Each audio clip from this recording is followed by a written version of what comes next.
Hey, salut à toi. J'aimerais te souhaiter la bienvenue. Merci pour me rejoindre dans cette masterclass et bravo pour cette volonté que tu as d'affûter et d'optimiser ton expérience de travail en ligne. Je veux dire, tu vois, que tu sois salarié, indépendant, freelance, entrepreneur digital, tu sais qu'on entre dans une ère très particulière où c'est devenu indispensable, plus qu'indispensable même de s'adapter à de nouvelles manières de travailler sous peine de rester à la traîne dans le cas contraire. Mais rassure-toi, je vais tout faire ici pour te faciliter la tâche, notamment en t'indiquant comment tu vas pouvoir, malgré les différentes crises économiques et autres difficultés en tout genre, faire plus de ventes grâce à tes activités en ligne, en mode télétravail, donc à travers 15 différents moyens que tu n'es pas obligé d'utiliser dans leur totalité d'ailleurs, tu vois, mais si tu en appliques ne serait-ce que, je sais pas moi, 5 à 7 par exemple, tu pourras que constater une sacrée différence en termes d'efficacité, de productivité et donc du coup de résultats. Voilà. Et puis c'est vrai que selon le type d'activité en ligne que tu choisis, certains de ces moyens peuvent ne pas te concerner. Par exemple, tu vois, si ton activité ne nécessite pas d'avoir un site web ou au moins une page de capture d'email, tu vas pas forcément trop t'attarder sur des techniques de référencement naturel, par exemple. En revanche, ce serait très surprenant que dans le lot, tu trouves pas au moins 5 moyens, voire plus, qui soient appropriés pour t'aider à augmenter sensiblement tes ventes. Bref, dans cette masterclass en 3 parties, 3 différentes vidéos, donc qui incluent chacune 5 moyens efficaces d'augmenter les ventes, je vais partager avec toi mes meilleures astuces, techniques, stratégies que tu peux mettre en action dès maintenant. Alors, petite parenthèse, tu as peut-être déjà remarqué ma tendance à parler un peu vite, c'est vrai que parfois j'ai un débit rapide, alors désolé à l'avance si tu as du mal à suivre, auquel cas tu peux heureusement régler la vitesse via les paramètres de la vidéo. Alors c'est parti, pour commencer, d'abord qui je suis. Alors je vais me présenter brièvement, rassure-toi, on va pas partir depuis l'enfance et tout, ça va pas durer 3 plombes, c'est juste que voilà, après tout, si tu me connais pas encore, tu pourrais te demander quelle légitimité je pourrais bien avoir pour réellement t'aider à faire plus de ventes, même pendant les pires circonstances économiques. Mon nom est Eric Nicolas, je suis ce qu'on appelle un nomade digital, autrement dit, j'ai choisi de pouvoir gérer mes activités depuis n'importe où. Je suis également auteur de plusieurs livres dans ce domaine et au moment où je te parle, ça fait maintenant bientôt 13 ans que je vis de mes activités sur Internet et ce via 4 différentes sources de revenus en ligne. Alors attention, c'est pas à propos de frimer ou quoi, on est bien d'accord, c'est vraiment pas l'idée, tu vois. C'est juste pour que tu puisses t'assurer d'être entre de bonnes mains. J'ai démarré en 2011 avec l'auto-édition, en publiant quelques guides sous plusieurs noms de plumes, via différentes plateformes comme Kindle, mais aussi Smashwords Premium, tu sais, pour pouvoir être listé sur d'autres canaux que Amazon comme Apple Store, Kobo et autres. Mais pas sans difficulté, tu vois, dans un premier temps. Je veux dire, j'ai beaucoup galéré avant de pouvoir générer des résultats comme ceux que tu peux voir en exemple avec ce modèle. Je publie toujours aujourd'hui. Puis, comme je m'ennuyais un peu à banquer du fric sans presque rien faire, je me suis intéressé au marketing d'affiliation sur les marchés francophones et anglophones. Et là aussi, je te cache pas avoir beaucoup ramé. J'ai dû tomber dans la plupart des pièges qu'on connaît, tu vois, en achetant formation après formation, en adhérant à des programmes qui promettaient monts et merveilles, pour finalement, là aussi, parvenir à des résultats plus qu'acceptables. Ensuite, j'ai commencé à créer mes propres produits numériques, autrement dit des produits qu'on a juste à créer une seule fois et qu'on peut vendre en illimité, comme des formations en ligne, des applis, etc. Et puis, après quelques essais et erreurs, comme on dit, mais sans jamais lâcher, j'ai pu rapidement atteindre des objectifs que j'aurais jamais cru réalisables avant, en vendant mes produits via des webinaires et des pages de vente qui m'ont progressivement permis d'atteindre des résultats à 6 chiffres lors de mes lancements. Alors, dans la foulée, je me suis lancé dans le business du domaining, qui consiste à acheter pour une bouchée de pain des noms de domaine à fort potentiel afin de les lister avec un prix beaucoup plus élevé, sachant que c'est une activité qui réclame très peu de temps puisque j'ai pas à me préoccuper des ventes, du marketing, des réseaux sociaux, tutti quanti ou quoi que ce soit d'autre. J'ai juste à identifier des noms de domaine à fort potentiel de revente, puis à les lister sur une plateforme qui s'occupe de tout le reste en échange d'une commission sur les ventes. J'adore voyager et vivre la vie de nomade digital, comme on dit, me consacrer à mes hobbies, comme prendre soin d'animaux, entre autres, pendant que mes différents business tournent en mode pilotage automatique grâce à la magie de l'Internet. Alors, juste pour te donner un aperçu rapide ici, tu peux voir un de mes derniers livres, il s'agit du guide le plus complet que tu puisses trouver sur le télétravail. Alors, je dis pas ça pour envoyer des fleurs ou quoi, tu vois, mais parce que j'y ai regroupé, comment te dire ça, j'ai regroupé le fruit de plus d'une décennie d'expérience en télétravail, incluant les dernières évolutions. Tu y trouveras de nombreuses techniques simples et des stratégies pour faire de cette expérience un vrai succès, depuis l'aménagement de ton espace de travail à domicile, mais aussi plein d'autres aspects importants du télétravail, comme tu sais, ton bien-être, la gestion du temps et des priorités, l'autodiscipline, une meilleure productivité sans stress, les meilleurs outils numériques, la gestion d'équipe en mode virtuel, jusqu'à l'optimisation fiscale pour les télétravailleurs, en passant par l'usage de l'intelligence artificielle quand on bosse à domicile ou en déplacement. Bref, tout y est donc. Que tu songes à te lancer en télétravail ou que tu cherches à enrichir ton expérience dans ce domaine, je te recommande vivement de te le procurer au plus vite.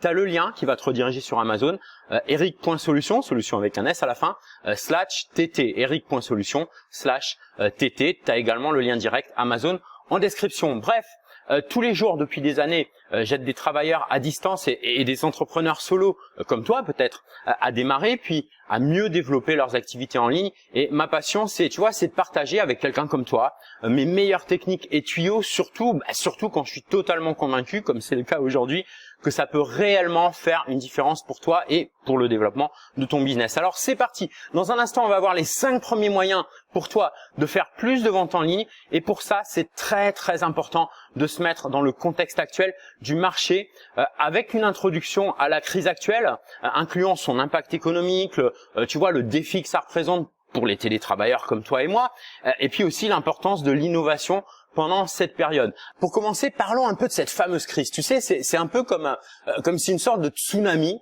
avait déferlé sur l'économie mondiale. D'abord, t'as les entreprises, alors peu importe leur taille, elles ont toutes pris un sacré coup. Imagine, les ventes qui plongent du jour au lendemain. C'était pas juste une petite baisse comme ça au passage, c'était carrément la chute libre pour certains et crois-moi, ça a semé une sacrée zizanie. Mais c'est pas tout.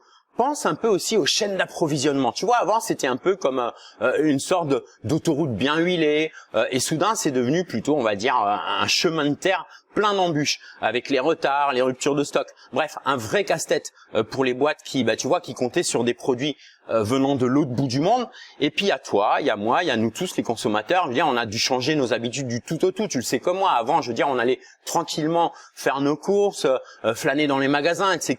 Et puis là, pouf, on se retrouve à pratiquement tout commander en ligne. Ça a carrément redessiné le paysage du commerce, et les entreprises qui s'étaient jamais vraiment intéressées au web, elles n'ont pas eu trop le choix. Finalement, elles ont dû sauter le pas, et puis celles qui étaient déjà en ligne, elles ont dû se surpasser pour capter notre attention. Alors tu vois, c'est pas juste une question de chiffres qui baissent ou qui montent, c'est toute une transformation de notre façon de consommer, de vendre, d'interagir, et les entreprises qui ont compris ça rapidement, elles ont commencé à s'adapter, à se réinventer, parce que dans cette nouvelle réalité, c'est pas tellement le plus fort, qui survit, mais c'est plutôt le plus malin, c'est-à-dire celui qui sait se bouger et s'ajuster. Et toi, dans tout ça, c'est le moment de te poser les bonnes questions. Comment tu t'adaptes à ces changements? Comment tu fais pour garder le cap, voire même profiter de cette situation pour te démarquer? C'est pas une mince affaire, mais c'est là que le jeu, il devient intéressant. Bon, maintenant, parlons un peu des télétravailleurs. Tu sais que avec la crise, c'était pas la fête du slip pour eux non plus. Imagine, tout à coup, tout le monde veut acheter en ligne. Alors c'est génial, tu me diras, mais attends de voir la suite. D'abord la concurrence. Avant, t'avais peut-être quelques rivaux par-ci par-là, mais là c'est un peu comme si tous les joueurs avaient débarqué sur le terrain en même temps, avec des nouveaux venus, des gros poissons. Tout le monde voulait sa part du gâteau. Alors, comment tu fais, toi, pour sortir du lot? Parce que c'est pas juste une question de qui a le site le plus flashy ou quoi. Non. Faut être plus malin, faut comprendre ce que les gens veulent, vraiment, et leur offrir ça.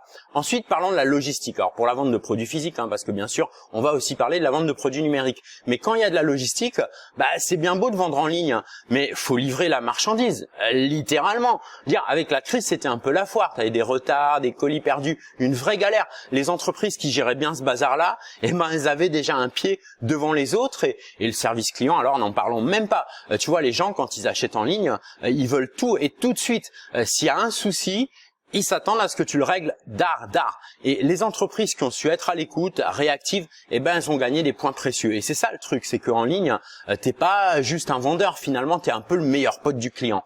Et toi, comment tu te débrouilles dans tout ça? Est-ce que Je veux dire, est-ce que tu as une stratégie en béton pour te distinguer? Est-ce que tu as pensé à comment gérer les commandes, à comment parler à tes clients? Parce que, crois-moi, c'est pas juste une question de survival, de survie. C'est une question de comment tu vas cartonner dans ce nouveau monde en ligne. Alors, reprenons, mais cette fois, on va zoomer sur les produits numériques. Tu vois, c'est un univers à part. Tu le sais comme moi, avec la crise, c'était comme une ruée vers l'or numérique avec les e-books, les cours en ligne, les applis, les services de streaming, etc. Bref, tout ce qui peut se télécharger ou s'utiliser en ligne a vu sa demande exploser. Alors, tout ça, c'est bien cool, mais ça apporte son lot de challenges. D'abord, la visibilité. Sur Internet, c'est un océan de contenu. Je veux dire, tu lances ton super e-book sur, je sais pas moi, par exemple, sur la cuisine végane ou ton cours de yoga en ligne, et bam, tu te rends compte que t'es loin d'être le seul ou la seule, et la différenciation devient cruciale. Faut être unique, faut être attrayant, et surtout, faut savoir parler aux bonnes personnes. C'est pas juste comme ça jeter ton produit dans le grand bain d'internet et espérer, prier que quelqu'un le remarque. Et puis parlons de la qualité. Dans le monde numérique, les gens ils sont exigeants. Je veux dire, ton contenu, il doit être top niveau, un e-book bâclé, un cours en ligne qui rame et c'est terminé. Les retours des utilisateurs sont impitoyables. Faut être au taquet, faut toujours chercher à améliorer ce que tu proposes. Alors maintenant aussi, il y a la fidélisation. Tu vends un cours en ligne, c'est super, mais comment tu fais pour que tes clients y reviennent pour avoir davantage? Les produits numériques, c'est souvent un achat unique. Alors, tu dois penser à des stratégies pour garder le contact, proposer des mises à jour, des offres complémentaires, créer une communauté autour de ton produit. Et toi, dans toute cette jungle numérique, t'es où? Je veux dire, tu as pensé à comment te démarquer, à comment garder tes clients accrochés à tes produits. C'est plus que juste une question de vendre, c'est une question de créer une expérience, de créer une relation. Les produits numériques, c'est pas juste une transaction, c'est une sorte de voyage que tu proposes à tes clients. Alors, est-ce que tu es prêt à plonger dans cette aventure? C'est plutôt excitant, non? Tu trouves pas? Avec un peu de jugeote, beaucoup de passion et une pincée de créativité, tu peux faire des étincelles. Alors, on n'est pas là pour jouer les figurants, on est là pour marquer les esprits. Alors, on se laisse pas abattre. C'est le moment de montrer ce que tu sais faire, c'est le moment de montrer de quelle boîte t'es fait, d'être créatif, de te réinventer. Après tout, c'est vrai que c'est dans les moments les plus dingues qu'on a les meilleures idées. Est-ce que tu trouves pas que c'est vrai? Alors, maintenant, parlons d'un truc hyper important. L'innovation en période de crise. Tu sais que quand tout semble aller de travers, c'est souvent là que les meilleures idées, elles jaillissent finalement. C'est un peu comme si la crise nous secouait le prunier, qu'elle secouait un peu notre cerveau pour nous dire « Hey, il est temps de penser différemment ». Premièrement, c'est le moment parfait pour tester de nouvelles idées. T'as toujours eu une idée de génie pour un produit ou un service? Oui? Alors c'est maintenant ou jamais. La crise, elle ferme des portes, mais elle en ouvre plein d'autres. Par exemple, est-ce que tu as vu comment les restos se sont mis à la livraison et aux commandes en ligne, ou comment les salles de sport ont lancé des cours virtuels? C'est ça l'innovation en action. Ensuite, l'innovation, c'est pas forcément inventer le prochain gadget à la mode, tu vois, ça peut être aussi simple que d'améliorer un process, de changer ta manière de communiquer avec tes clients, ou même de revisiter ton branding, revisiter ta marque. Parfois, un petit changement peut avoir un impact absolument énorme. Et puis, innovons aussi dans notre manière de penser. Je veux dire, on est dans une ère où le numérique règne, où les réseaux sociaux peuvent booster ton business. Et est-ce que tu as pensé à lancer une campagne de marketing virale ou à utiliser l'intelligence artificielle pour mieux comprendre tes clients?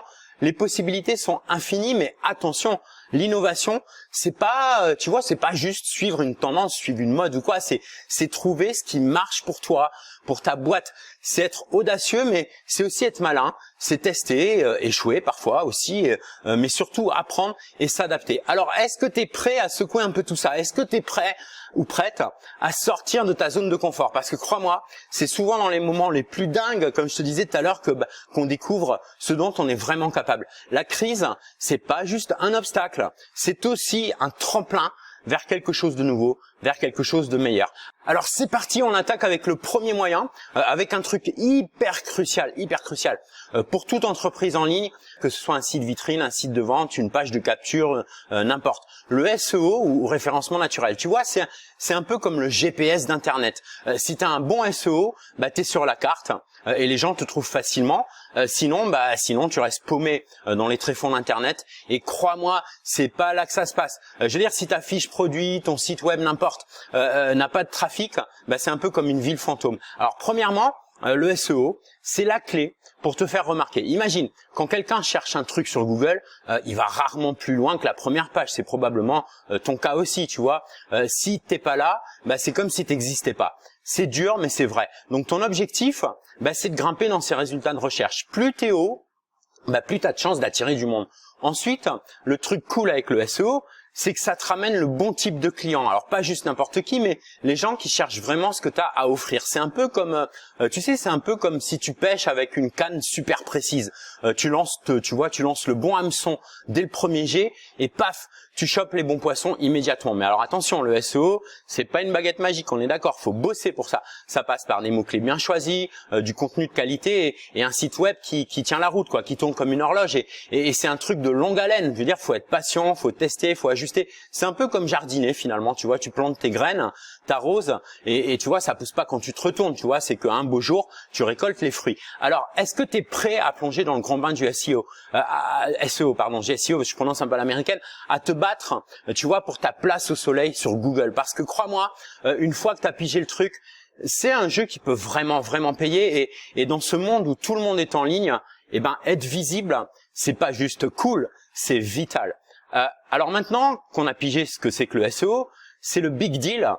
Plongeons dans le monde fascinant des mots-clés ciblés. Tu vois, c'est un peu comme jouer à cache-cache sur le net. Tu vois, tu veux que les bons clients ils te trouvent et pour ça, tu as besoin des bons mots-clés. Alors, comment est-ce que tu choisis tes mots-clés? C'est pas juste balancer des mots comme ça au pif. Non, c'est plus malin que ça. D'abord, tu as besoin de te mettre dans la tête des clients.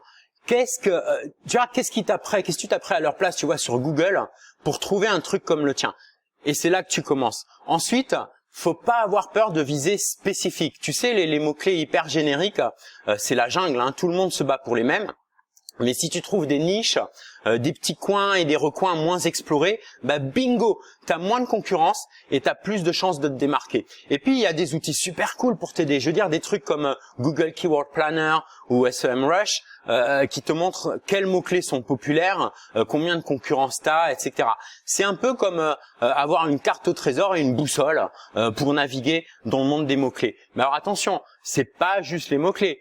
C'est aussi comment tu t'en sers, comment tu les utilises. Il faut les intégrer naturellement dans ton contenu. Faut faire en sorte que ça ait du sens parce que au final, c'est les humains qui lisent ton site, hein, c'est les êtres humains, c'est pas juste les robots de Google. Alors, est-ce que tu es prêt à jouer ce jeu des mots-clés? Est-ce que tu es prêt à trouver toutes ces petites perles qui feront la différence? C'est un peu un art, c'est un peu une science et beaucoup d'essais et d'erreurs, mais une fois que tu as trouvé le bon mix, c'est comme trouver la clé d'une porte secrète et derrière, il y a tout un monde de clients qui t'attendent.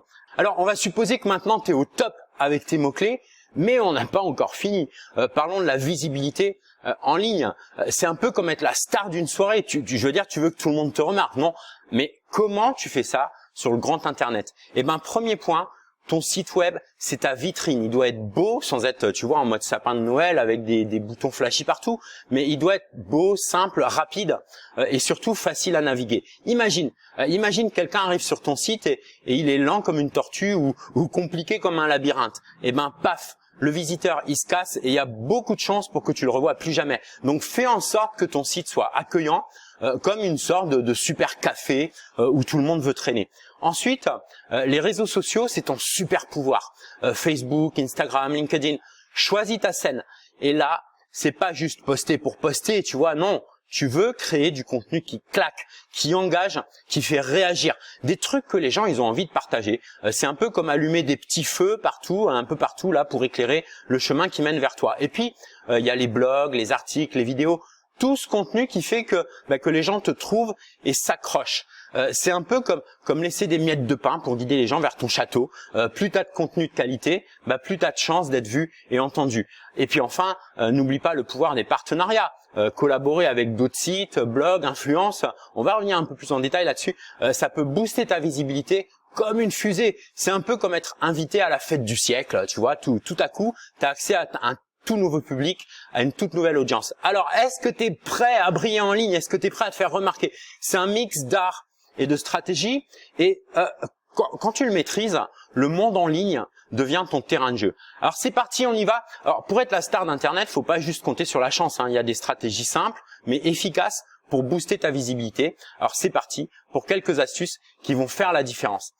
Premièrement, l'optimisation de ton site web, c'est la base de la base. Assure-toi qu'il se charge vite. Personne n'aime attendre. Tu vois, ni toi ni moi, on n'aime pas attendre. Faut qu'il soit mobile friendly, c'est-à-dire qu'il s'affiche bien sur les mobiles. Tu vois, tout le monde est sur son smartphone maintenant, et il faut qu'il soit agréable à l'œil aussi. Donc ça veut dire un design clean, des menus clairs, et hop, t'as déjà une longueur d'avance. Et puis les réseaux sociaux, ok, mais intelligemment.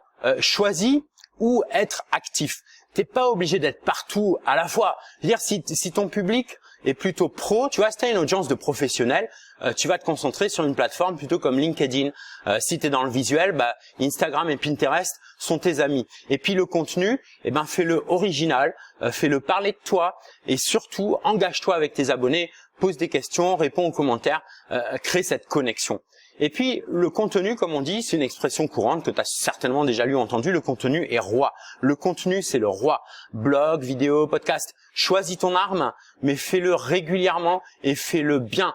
Donne des infos utiles, raconte des histoires, partage tes connaissances. Plus ton contenu est de qualité, plus les gens voudront bien sûr le partager. Et puis SEO on page. Alors c'est pas juste les mots-clés, tu vois, ce qu'on parlait tout à l'heure, c'était plutôt le SEO off page, c'est-à-dire les mots-clés, tout ça. Le SEO on page, c'est comment ton site il est structuré.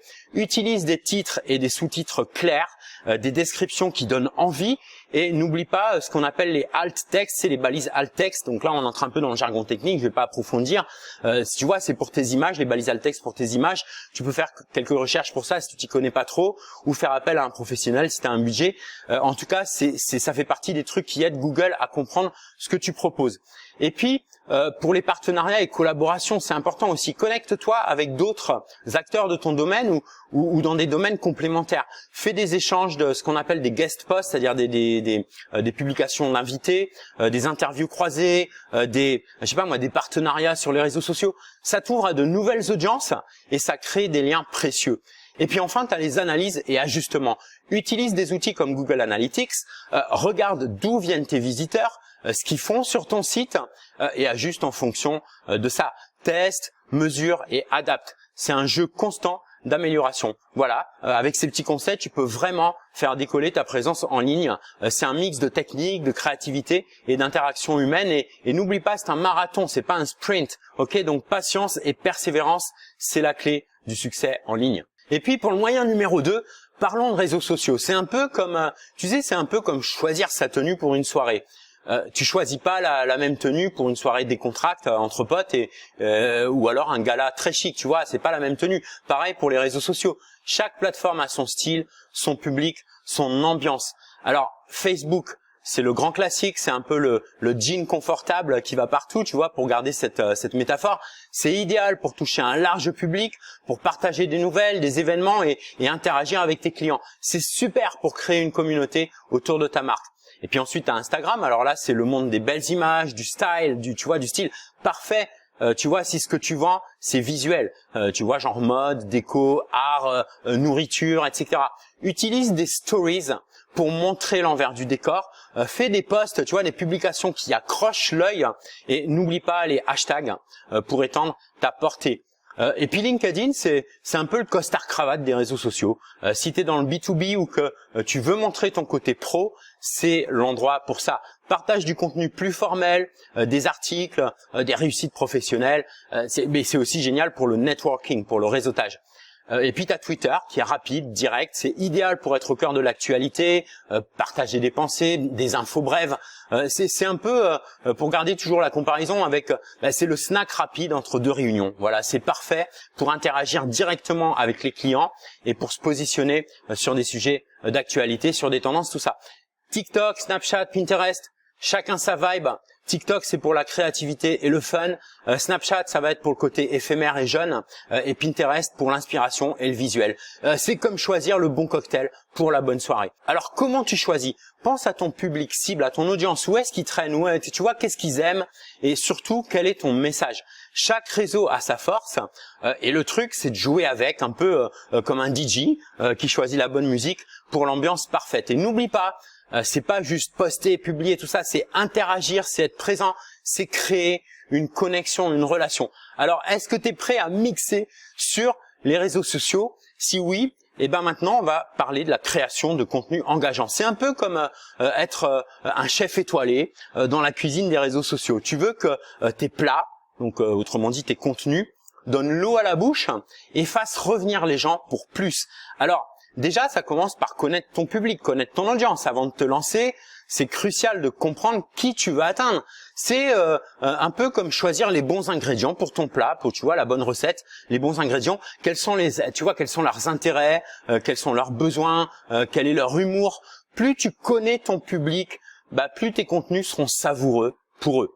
Et puis tu vas bien sûr varier les formats, texte, images, vidéos, des gifs, des sondages. Mixe un peu les formats comme un DJ mixe les morceaux. Voilà, chaque format a son impact et sa manière d'engager. Les vidéos et les images attirent l'œil. Le texte va plutôt raconter une histoire. Et puis enfin, les sondages et les questions engagent directement ton audience. Et puis, il s'agit d'être authentique et humain. Je veux dire, les gens, ils veulent connecter avec des êtres humains, pas avec des robots. Donc, faut montrer l'envers, l'envers du décor un peu. Faut partager tes défis, tes succès.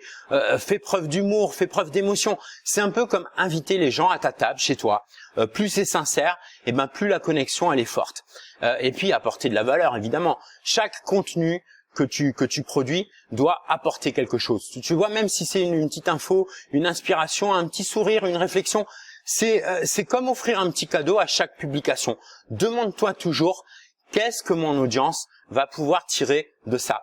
Et puis encourage l'interaction, pose des questions, invite aux commentaires, invite au partage. C'est un peu comme lancer une balle dans la foule et puis attendre de voir qui va la rattraper. Plus il y a d'interaction, plus tes contenus auront de l'écho. Et puis enfin, suivre les tendances, mais attention, tout en restant toi-même. Tu vois, il s'agit pas juste de suivre la mode, il faut rester toi-même, il faut amener ta patte. C'est bien beau de surfer sur tout ce qui est populaire, tendance, tout ça, mais reste fidèle à ta marque, reste fidèle à toi-même. C'est comme suivre une mode, mais tout en gardant ton style personnel. Ton unicité, c'est ta force. Je vais le répéter pour que tu l'oublies jamais, ça. Ton unicité, c'est ta force. Et c'est pas de prendre la peau de quelqu'un d'autre. Tu peux t'inspirer d'autres contenus, ça toujours, bien sûr, mais garde ta propre personnalité, ta propre marque. En résumé, créer des contenus engageants, c'est un peu être artiste, c'est un peu être psychologue et magicien en même temps. Tu vois, tu crées, tu connectes, tu étonnes, tu surprends. Et quand tu vois les likes, les partages, les commentaires, là, tu as une belle satisfaction. Alors, est-ce que tu es prêt à devenir un as du contenu engageant? Si oui, on va passer à, on a causé de comment attirer l'attention avec du contenu top. Maintenant, on va plutôt parler de l'étape suivante qui est l'interaction et la fidélisation des abonnés. C'est un peu comme, c'est un peu comme entretenir une amitié. Tu veux pas juste qu'ils te suivent, tu veux qu'ils restent, tu veux qu'ils papotent avec toi, tu veux qu'ils reviennent. Alors, ça commence par répondre aux commentaires et aux messages. C'est la base. Quand quelqu'un prend le temps de te laisser un commentaire, réponds-lui. C'est comme répondre à quelqu'un qui te parle en soirée, quoi. Ça montre que t'écoutes, que tu te soucies. Même un simple merci, ça peut faire la différence. Créer une communauté. Encourage les discussions, lance des débats, pose des questions. C'est comme organiser une petite soirée chez toi. Tu vois, on en parlait tout à l'heure. Tu veux que les gens ils se parlent, ils se connaissent, et plus ils se sentent une partie de quelque chose, plus ils vont rester et continuer à interagir. Alors, il y a aussi l'offre d'exclusivité, c'est-à-dire des promos spéciales, des aperçus de nouveaux produits, des live Q&A, questions-réponses. C'est comme offrir des avantages VIP, c'est-à-dire que ça donne à tes abonnés une raison de rester et de prêter attention à tout ce que tu vas publier. Et puis aussi être régulier, mais pas envahissant non plus. Faut que tu trouves le juste milieu, faut que tu trouves le bon rythme de publication. Trop, et c'est comme une sorte de, tu vas spammer le fil des gens. Et si c'est trop peu, ils vont t'oublier. Donc c'est l'équilibre, c'est la balance entre être présent et être respectueux en même temps de leur espace. Et puis utilise les stories et les lives. C'est plus spontané, c'est plus direct. Les stories et les lives, c'est comme des rendez-vous réguliers où tu partages des moments, des idées, des coups de cœur. C'est dynamique, c'est frais et ça crée du lien. Et puis enfin, prends en compte les retours. Écoute ce que tes abonnés ont à dire. S'il y a des suggestions, des critiques, prends-les en compte. C'est un peu comme un dialogue continu. Ça montre que tu évolues avec eux et pour eux. En somme, interagir et fidéliser, c'est un art. C'est savoir être présent, être humain et être à l'écoute. C'est transformer un simple follow en une vraie relation. Alors, est-ce que tu es prêt à tisser ces liens forts avec tes abonnés? Toute la question est là. Et maintenant, on va plonger dans le troisième moyen. qui est le monde des campagnes de pub. Alors c'est un peu comme acheter un mégaphone pour ta marque. C'est-à-dire tu veux que ton message il porte loin et fort, mais tu veux aussi parler bien sûr aux bonnes personnes. Du coup, ça va pas être juste à propos d'utiliser la publicité payante en ligne, mais aussi d'avoir le bon ciblage, histoire de pas perdre de temps, ni de jeter son fric par les fenêtres. Et puis on conclura ce troisième moyen par le suivi et l'ajustement de tes campagnes. Et tout ça, ça commence par le bon choix de plateforme. Tu sais, on en parlait tout à l'heure par rapport au marketing sur les réseaux sociaux. Bah là, c'est le même principe. C'est la première étape. Facebook, Google Ads, LinkedIn, Instagram. Je veux dire, chaque plateforme a son style et son public. C'est un peu comme, tu sais, c'est comme choisir le bon terrain de jeu pour ta pub. Si tu vends, par exemple, je sais pas moi, tu vends des gadgets tech, tu sais, des trucs pour les geeks et tout ça, bah peut-être que Google Ads ou Facebook sera ton meilleur arsenal. Si c'est du contenu professionnel, B2B, tout ça, bah LinkedIn est ton ami. Si tu vois, c'est crucial. Je veux dire, si tu vends des produits numériques, par exemple comme des e-books ou des cours en ligne, eh ben ça sera plutôt Facebook et Instagram. Ils sont parfaits pour capturer une audience large et variée et super pour des visuels accrocheurs. Maintenant, pour faire connaître une vidéo, eh ben ça sera YouTube qui est le roi. Tu veux promouvoir, tu vois, une opt-in page, tu vois ce qu'on appelle une opt-in page, une page de capture d'email ou une landing page, ben ça sera plutôt Google Ads avec ses options de ciblage par recherche. Ensuite, créer un message percutant. Si tu as l'attention, déjà c'est super. Maintenant, faut captiver. Un bon visuel, un message clair, une accroche. Pense à ce qui fait que quelqu'un s'arrêtera pour regarder ta pub. C'est un peu comme faire la première impression parfaite en quelques secondes. Ton visuel, il doit être un aimant pour les yeux. Pense à des images ou des vidéos de haute qualité qui racontent une histoire. Ton texte, il doit être concis mais puissant. Une question accrocheuse, une statistique surprenante, bref, quelque chose qui pique la curiosité. Et puis par rapport au budget et monitoring, très important. Je veux dire, j'en vois tellement qui se prennent des gamelles en investissant des fortunes dans des campagnes de pub en espérant que ça va leur rapporter un max de visites, un max de ventes, etc. Et c'est souvent le coup de poker. Donc commence petit, tu testes et t'ajustes. Regarde ce qui fonctionne et où est-ce que tu as le meilleur retour sur investissement. C'est un peu comme ajuster les ingrédients d'une recette, voilà, jusqu'à ce que tu trouves le goût parfait. Tu commences avec un budget modeste. Sur Facebook, tu peux démarrer avec quelques euros par jour et augmenter en fonction des résultats. Sur Google Ads, tu vas pouvoir fixer un budget quotidien et observer les performances. L'important, c'est d'ajuster en fonction des données que tu récoltes. Et il y a d'excellents outils analytiques sur ces plateformes-là. Ensuite, des appels à l'action clairs. C'est-à-dire, qu'est-ce que tu veux que les gens y fassent? Tu vois, est-ce que tu veux qu'ils achètent? Est-ce que tu veux qu'ils s'inscrivent, qu'ils en sachent plus? Bref, ta pub, elle doit les guider clairement. Il faut de la clarté. C'est comme donner une carte et une boussole à quelqu'un dans une ville inconnue. Sois spécifique. Achetez maintenant, inscrivez-vous pour un essai gratuit, découvrez le cours, le training, etc. Guide ton public étape par étape vers ce que tu veux qu'il fasse. Et puis, mesurer et optimiser. Ça, c'est, tu vois, il faut utiliser des outils d'analyse pour voir comment tes pubs elles performent. C'est un peu comme être un scientifique qui analyse ses expériences.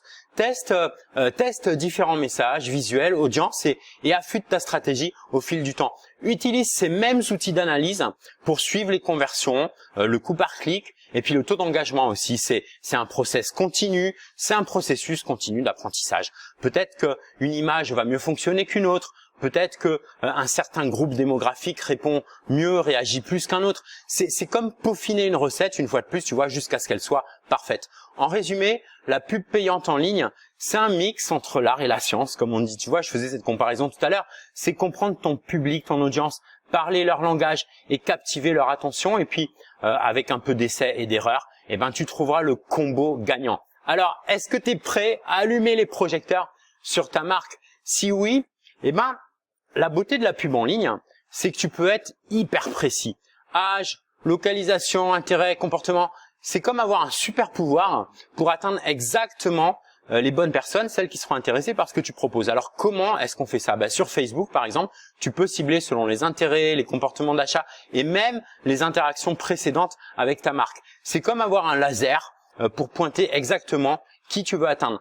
Sur Google Ads, tu cibles par mots-clés, donc choisis ceux qui correspondent exactement à ce que ton audience rechercherait. Et puis, le ciblage d'audience, c'est un peu comme être un archer qui vise juste. Tu veux que ta flèche, ta pub donc, atteigne exactement le bon public, la bonne cible. Alors voilà comment affiner ta visée. Et ça commence par la compréhension de ton audience cible. Avant tout, qui sont-ils? Définis, tu sais, ce qu'on appelle des personas clients. Pense à leurs âges, à leurs intérêts, à leurs habitudes en ligne, à leur localisation. C'est comme dessiner un portrait de la personne idéale à qui tu veux t'adresser. Et puis, identifie les segments d'audience spécifiques. Pour des produits numériques comme des logiciels, des cours en ligne ou des e-books, tu vas identifier des segments qui ont des intérêts spécifiques. Par exemple, pour un cours en ligne sur le marketing digital, tu vas cibler des professionnels du marketing, des entrepreneurs et ceux qui s'intéressent à l'auto-formation. Utilise des données démographiques et des centres d'intérêt.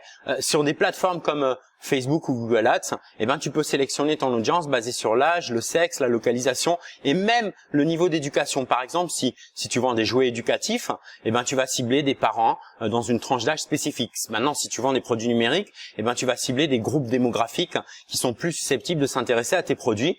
Par exemple, pour une application de méditation, tu vas cibler des personnes intéressées par le bien-être et le développement personnel. Et puis, il y a le ciblage aussi basé sur les comportements en ligne. Et c'est là que ça devient intéressant parce que tu peux cibler des gens selon leur centre d'intérêt, selon les pages qu'ils aiment, leurs activités en ligne. Par exemple, si tu vends du matériel de randonnée, tu vas cibler des personnes qui s'intéressent au plein air et aux activités plein air. Utilise des données de comportement comme les pages visitées sur ton site ou les interactions précédentes. Par exemple, si quelqu'un a visité la page d'un tutoriel de programmation mais qui n'a pas effectué d'achat, tu vas cibler cette personne avec des annonces spécifiques pour des cours de programmation. Et puis c'est important bien sûr d'utiliser des mots-clés pertinents. Sur des plateformes comme Google Ads par exemple, tu vas cibler les mots-clés que ton audience est susceptible d'utiliser pour trouver tes produits. Par exemple, pour un e-book sur la photographie, tu vas utiliser des mots-clés comme cours de photographie pour débutants ou je sais pas moi, meilleur guide de photographie, etc. Et puis il y a ce qu'on appelle le remarketing et audience personnalisée.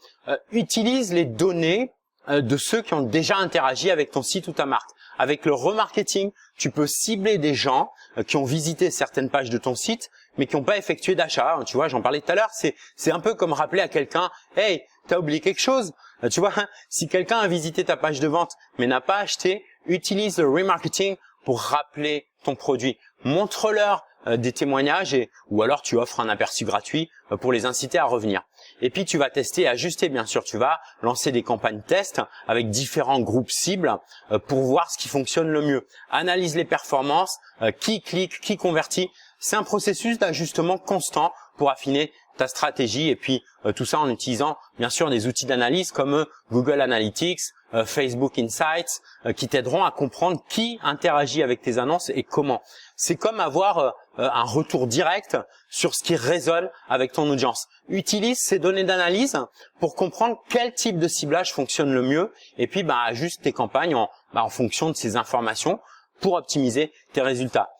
Pour résumer, le ciblage d'audience pour les produits numériques, c'est une question de compréhension fine de ton marché et de l'utilisation stratégique des données comportementales et démographiques. C'est un jeu d'équilibre entre la connaissance de ton audience et puis la capacité à attirer son attention au bon moment. Alors, est-ce que tu te sens prêt ou prête à cibler avec précision dans le monde numérique? Si oui, on va y aller un peu plus en détail. C'est parti pour le grand jeu du suivi et de l'ajustement des campagnes. C'est comme être un jardinier attentif à ses plantes. Tu vois, tu observes, tu nourris, tu tailles et puis tu regardes grandir. Que ce soit pour des produits physiques ou numériques, la logique elle est la même, mais les tactiques peuvent varier. Déjà le suivi des performances. Comme je te disais tout à l'heure, utilise les outils d'analyse qui sont disponibles sur chaque plateforme publicitaire. Pour un produit physique comme, je sais pas moi, par exemple des chaussures de sport, tu suivrais le nombre de clics, le taux de conversion et puis le retour sur investissement, c'est-à-dire ROI. Pour un produit numérique, ça va être plutôt, tu vois, comme par exemple un cours en ligne sur le dev perso, tu t'attacherais plutôt à suivre les inscriptions au webinaire ou les téléchargements d'un extrait gratuit. Et puis il y a ce qu'on appelle le A/B testing. A/B testing, c'est-à-dire tu vas tester différentes versions de tes annonces. Pour les chaussures de sport, si on garde cet exemple, tu pourrais varier les images du produit, les messages ou les appels à l'action. Pour le cours en ligne, tu vas plutôt tester différents titres ou différents visuels de la page de vente. Tu vas comparer les performances pour voir ce qui résonne le mieux avec ton audience et puis retenir le profil de publicité, le profil de campagne gagnant, comme on dit. Et puis tu vas analyser bien sûr aussi aussi le parcours client, c'est-à-dire comprendre comment les gens interagissent avec tes annonces et ton site web. Pour les chaussures, est-ce qu'ils abandonnent le processus d'achat? Si oui, où? À quel moment? À quelle étape? Pour le cours en ligne, à quel moment ils vont décrocher de la page de vente? Utilise des outils comme Google Analytics, une fois de plus, pour déceler ces moments clés. Et puis, il y a la réaction au feedback qui est importante aussi. Les commentaires des clients sont précieux. Pour les produits physiques, ça pourrait être des retours sur la qualité ou le design. Et puis, pour les numériques, ça pourrait être plutôt sur l'utilité ou la clarté du contenu. Utilise ces informations pour ajuster à la fois ton produit et ta campagne publicitaire. Et puis, tu as les ajustements aussi basés sur les tendances, parce que les marchés, ils évoluent. Alors, peut-être qu'une nouvelle tendance fitness affecte la vente de tes chaussures, ou qu'un changement dans les pratiques de bien-être influence l'intérêt pour ton cours en ligne. Reste à l'écoute et adapte tes messages, adapte tes campagnes en conséquence. Et puis enfin, le budget et ROI, ou retour sur investissement, c'est à propos de faire des ajustements basés sur le rendement de tes investissements. Si une campagne pour les chaussures ne convertit pas comme prévu, tu vas réduire le budget et tu vas tester une nouvelle approche.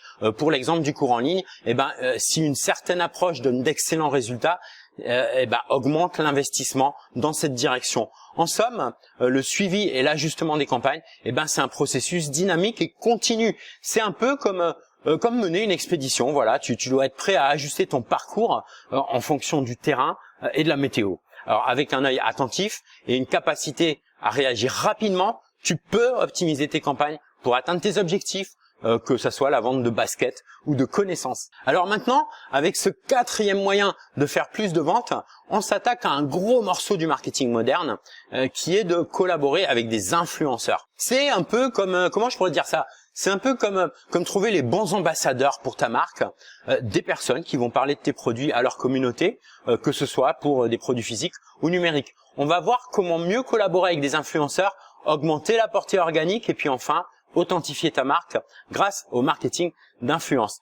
Et tout ça, ça commence par le choix des influenceurs appropriés. C'est la clé. Je veux dire, ils doivent correspondre à ta marque et à tes valeurs. Pour un produit physique, par exemple, je sais pas moi, disons une ligne de vêtements écolo.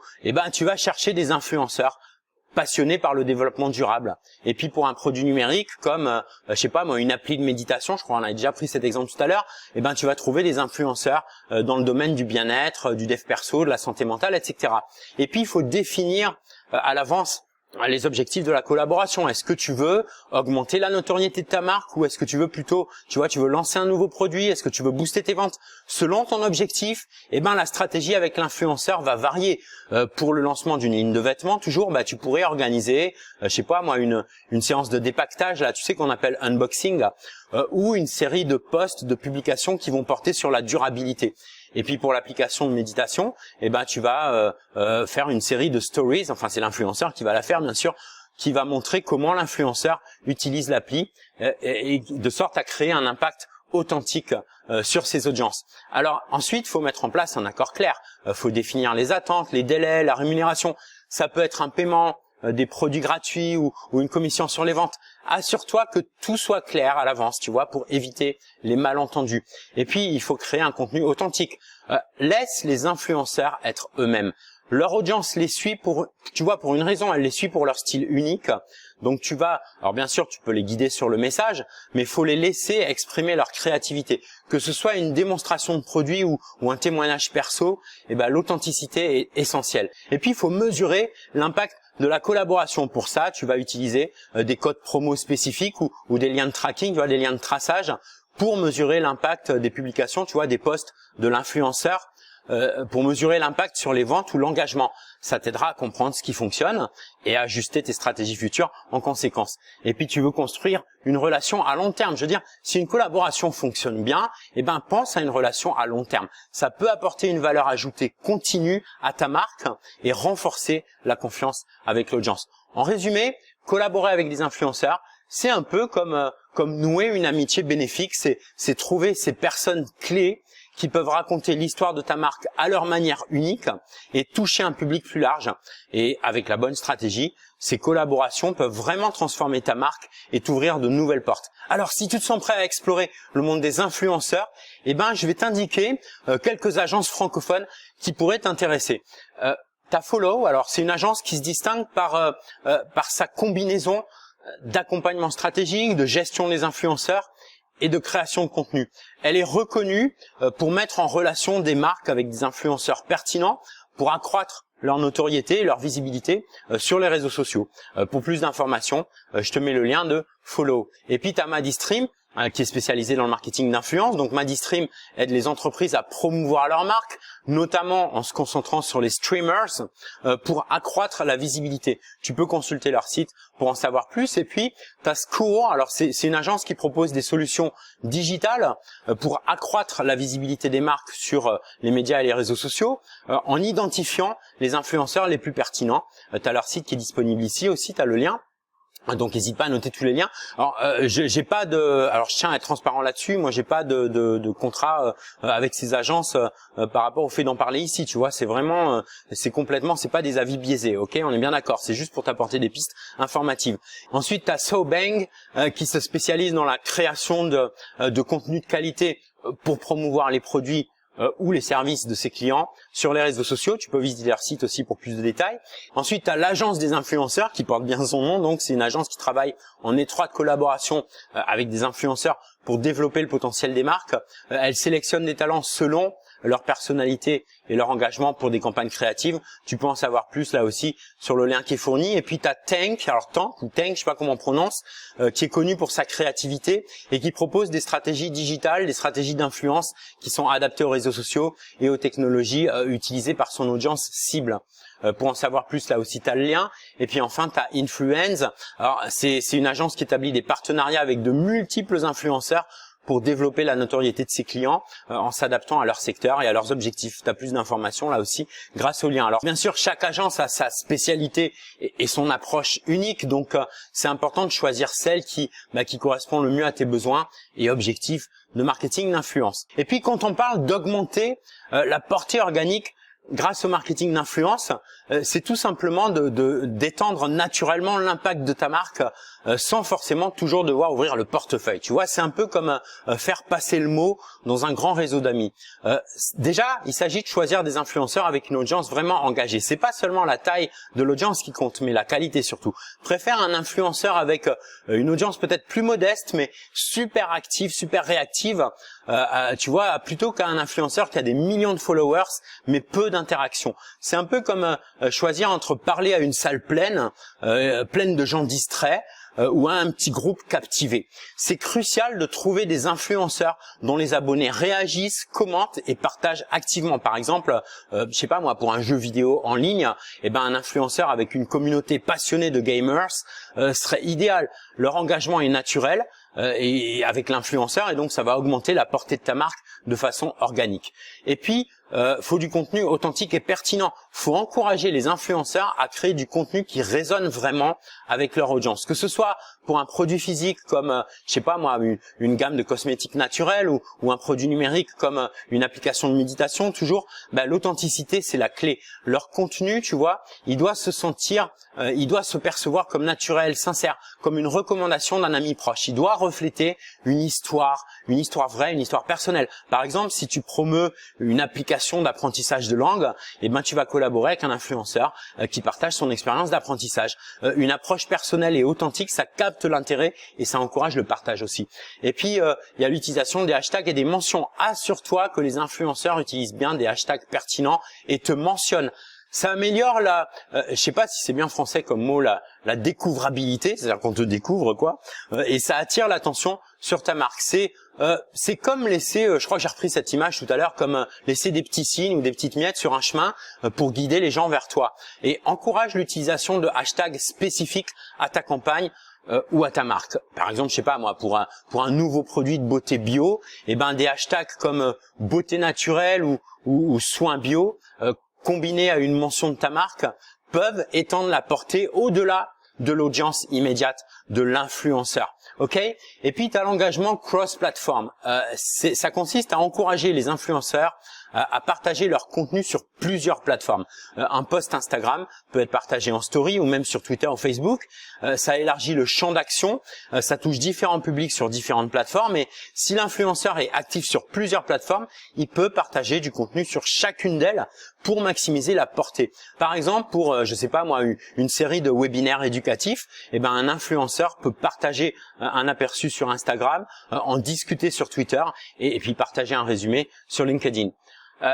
Créer des défis ou des concours implique les influenceurs dans des challenges ou des concours qui incitent leur audience à interagir et à partager. Ça peut générer un buzz phénoménal, un buzz organique qui va étendre considérablement ta portée. Par exemple, pour un logiciel de design, eh ben tu vas lancer un défi de création avec des prix pour les meilleures, les meilleures créations. Ça encourage non seulement l'engagement, mais aussi la création de contenu généré directement par les utilisateurs. Il n'y a pas plus puissant que ça.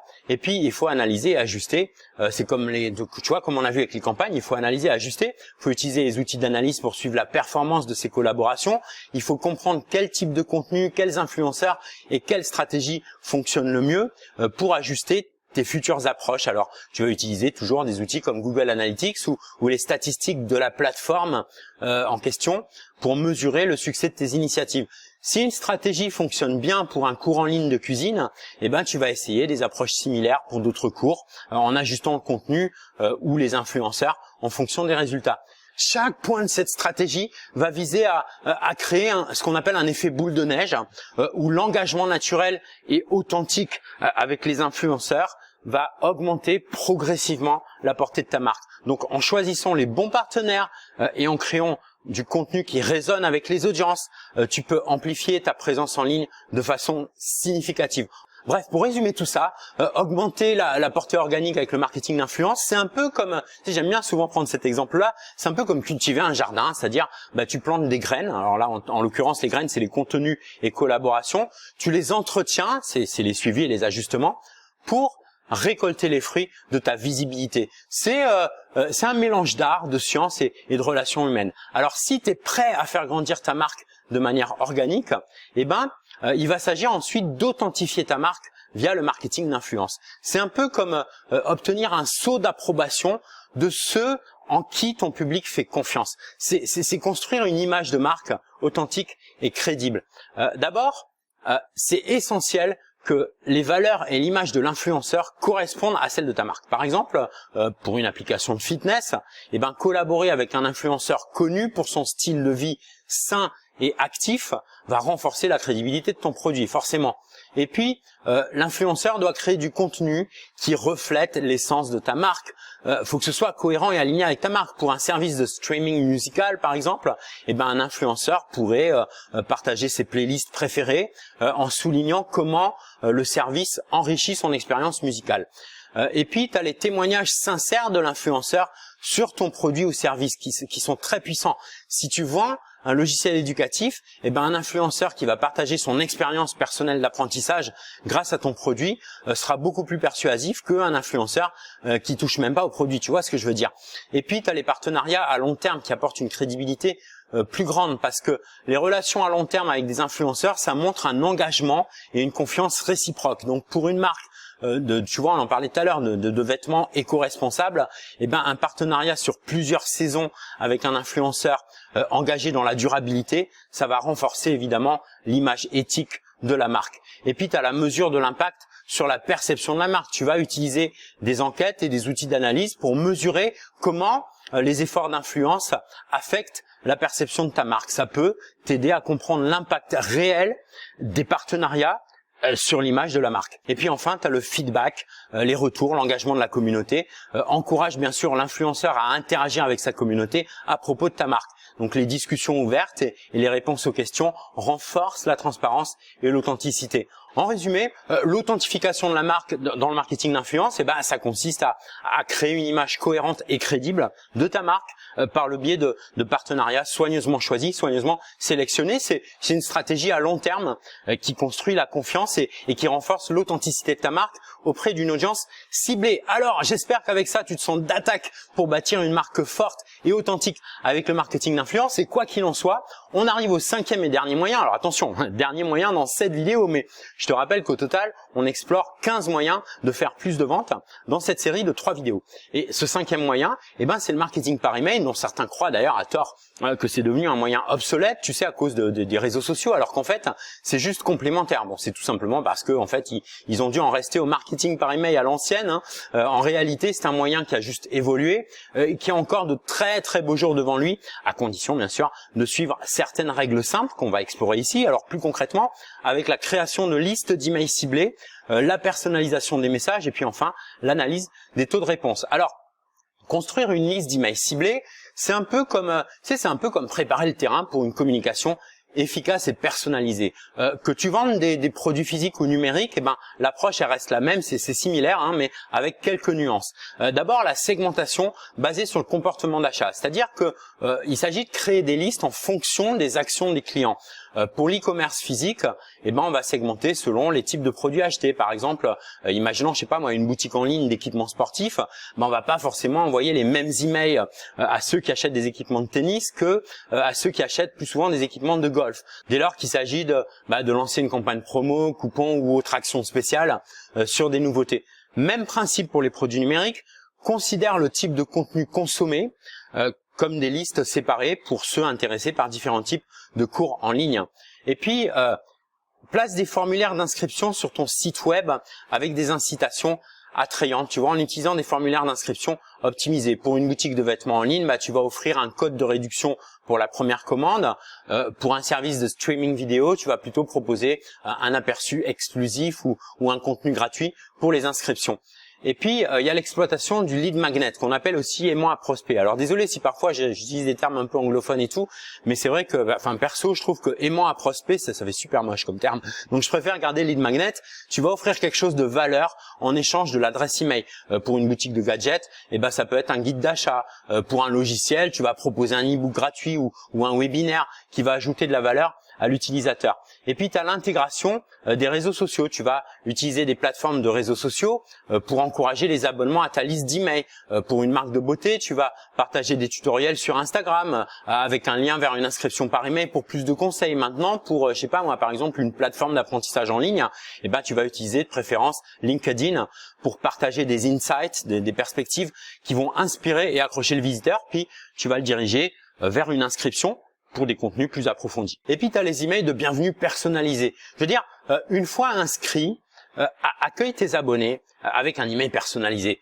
Pour, je sais pas moi, par exemple, une boutique en ligne de produits écolos, tu vas expliquer la mission de ta marque et tu vas offrir une réduction. Pour un site de formation en ligne, tu vas introduire les différents cours disponibles et puis tu vas suggérer des débuts de parcours, par exemple. Et puis enfin, l'analyse et l'ajustement continu. Et tu vas utiliser des outils d'analyse. Alors la plupart des bons autorépondeurs ont ça pour pouvoir suivre l'engagement de tes emails. Quels sujets obtiennent le plus de clics? Est-ce qu'il y a un type de contenu qui mène à plus de désabonnements qu'un autre? Bref, tu vas ajuster tes stratégies en fonction de ces données-là. En résumé, la création de listes d'emails ciblées, c'est un art délicat qui demande de connaître ton audience, de leur offrir quelque chose de valeur et puis de communiquer de manière pertinente et personnalisée. Que tu sois dans l'e-commerce physique ou numérique, une liste d'emails bien construite, c'est un canal puissant pour renforcer ta relation avec tes clients et stimuler tes ventes.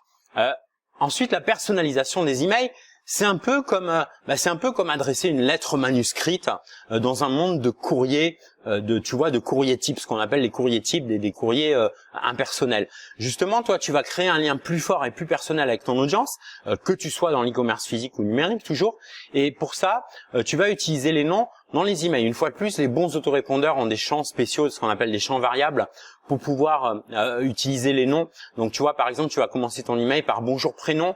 Ça va créer un sentiment d'interaction personnelle, que ce soit l'envoi d'une newsletter sur les dernières tendances de mode ou un email qui va informer d'une mise à jour logicielle.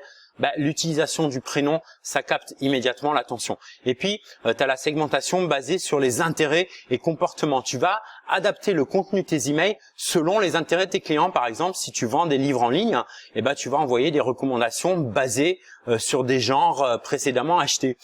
Pour une plateforme de cours en ligne, tu vas envoyer des suggestions de cours basés sur des thématiques déjà suivies, déjà consultées. Et puis, tu peux aussi utiliser des événements comme des anniversaires ou des anniversaires d'inscription pour envoyer des messages personnalisés. Pour une boutique en ligne, tu vas envoyer, je sais pas moi, un code promo spécial anniversaire. Pour un service d'abonnement numérique, ça sera plutôt une remise pour une mise à niveau. Tu peux aussi inclure du contenu qui va changer en fonction du destinataire. Par exemple, pour un site de vente de vêtements, tu vas montrer des articles en fonction du style ou des préférences de taille. Pour une application de fitness, tu vas proposer des routines d'entraînement adaptées au niveau de l'utilisateur.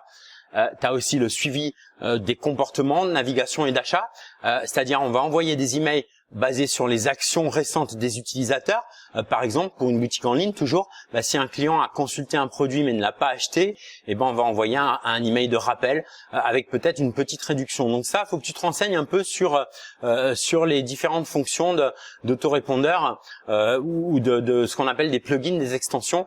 Et puis, tu as les tests A/B, test AB sur les messages personnalisés qui consistent à tester différents niveaux de personnalisation pour voir ce qui résonne le mieux. Tu peux expérimenter avec des lignes de sujet, avec le contenu de l'email et même le timing de l'envoi. Ce que j'appelle les lignes de sujet, ça peut être les différents objets, tu vois, que tu mets pour accrocher pour l'ouverture des emails. En résumé, personnaliser tes messages en email marketing, c'est montrer à tes clients que tu les connais et que tu te soucies de leurs intérêts. Ça se limite pas à utiliser leur nom, c'est aussi adapter le contenu pour qu'il soit pertinent et engageant pour chaque individu. C'est une étape cruciale pour transformer tes emails en une conversation plutôt qu'en un simple message promotionnel. Et puis enfin, tu as l'analyse des taux de réponse de tes campagnes d'email marketing. Tu vois, c'est un peu comme être un détective qui cherche des indices sur ce qui fonctionne et sur ce qui fonctionne pas pour améliorer constamment ta stratégie. Ça commence par l'évaluation des taux d'ouverture et de clics, c'est-à-dire commencer à regarder combien de personnes ouvrent tes emails et cliquent sur les liens. Par exemple, si tu envoies une newsletter sur, je sais pas moi, les dernières tendances technologiques, un faible taux d'ouverture pourrait indiquer un problème avec la ligne de sujet. Il faut analyser aussi les taux de désabonnement parce que un taux de désabonnement élevé peut indiquer que ton contenu n'est pas pertinent ou que tu envoies trop d'emails trop souvent. Si tu promeus un événement en ligne, comme un webinaire ou autre, et que tu observes une augmentation des désabonnements après chaque email promotionnel, ça pourrait signifier que tu dois ajuster ta fréquence d'envoi. Ensuite, regarde comment différents segments vont réagir. Par exemple, pour une boutique de mode, tu vas comparer les taux de réponse entre les nouveaux clients et les clients fidèles. C'est ce qui peut t'aider à personnaliser davantage tes campagnes. Il s'agit aussi d'identifier les tendances dans les réponses. Tu vas rechercher des modèles dans les réponses. Si un type particulier de contenu, comme des conseils pratiques, obtient toujours une forte interaction, ça va indiquer un intérêt marqué pour ce genre de contenu en particulier. Et puis toujours l'utilisation des tests AB, c'est-à-dire tester différents éléments de tes emails comme l'objet, le design, le contenu, pour voir ce qui fonctionne le mieux. Par exemple, pour un site de vente de produits de bien-être, tu vas tester 2 versions d'un email avec des objets différents selon, pour voir lequel obtient le meilleur taux d'ouverture. Et puis enfin, il s'agit d'utiliser les retours pour améliorer tes futures campagnes. Donc, tu vas utiliser toutes ces analyses pour affiner tes stratégies et si les emails qui contiennent des témoignages de clients, par exemple, obtiennent des meilleurs taux de réponse, tu vas envisager d'inclure d'inclure davantage de ce type de contenu, de témoignages dans tes futures campagnes. En résumé, en bref, analyser les taux de réponse, ça te donne des perspectives précieuses sur les préférences de ton audience et sur la manière d'améliorer tes communications. C'est un processus continu qui aide à affiner ton approche et puis à rendre chaque email plus efficace que le précédent. Alors, juste avant qu'on se quitte pour aujourd'hui, je te rappelle que tu as un guide super complet pour faire de ton expérience de télétravailleur un vrai succès. Tu peux te le procurer facilement sur Amazon via le lien qui s'affiche ici. Alors, eric.solution, solution avec un S à la fin, toujours, /tt, eric.solution/tt. Tu as également le lien direct Amazon en description. Voilà, pour les 5 premiers moyens de faire plus de ventes en ligne. Alors, tu sais quoi? Avant qu'on se retrouve dans la suite de cette masterclass pour les 10 prochains moyens, ce qui serait génial, c'est que si cette masterclass te plaît, eh ben tu manifestes ton appréciation en mettant un beau like sous cette vidéo et plus cool encore que ça, en la partageant via tes réseaux sociaux préférés et bien sûr, n'hésite surtout pas à réagir en commentaire, ce sera un vrai plaisir de connaître ton feedback. Alors pour être informé en temps réel dès la sortie des 2 prochaines vidéos de cette série et toutes futures vidéos, n'oublie pas, si c'est pas encore fait, de t'abonner à cette chaîne YouTube et d'activer les notifications avec la clochette pour t'assurer de ne manquer aucune future vidéo. On se retrouve très bientôt. En attendant, bouge-toi, bats-toi et n'oublie pas, fais une différence dans ton business et dans ta vie aujourd'hui.